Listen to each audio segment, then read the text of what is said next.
The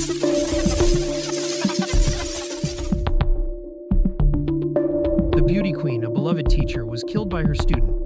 It sounds like the plot of a thriller, doesn't it? But this is a true story that took place in the state of Georgia in 2005.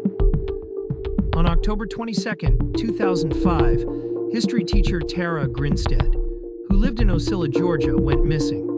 After her colleagues from the school raised concerns, the police found her mobile phone at her home and her car parked on the street. Her keys and wallet had disappeared without a trace. For 12 years. Despite the formal continuation of the investigation, the teacher's fate remained unknown. That all changed in 2016 when director and filmmaker Payne Lindsay began his investigation for a podcast. Inspired by true crime documentaries from Netflix and true crime podcasts, Payne decided to delve into Tara Grinsted's case. A friend of his grandmother was one of the last people to see Tara alive. This led to the creation of the podcast Up and Vanished.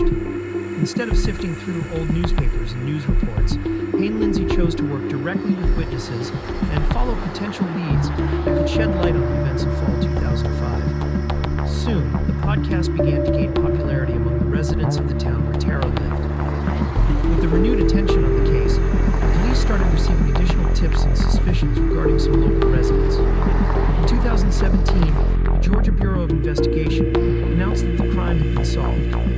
Special thanks were given to the podcast Up and Vanished, which successfully gathered new information and reignited the town's interest in the 12-year-old case. The culprits were identified as Ryan Duke and Bo Dukes, both of whom were well known to some of Tara's relatives throughout the years.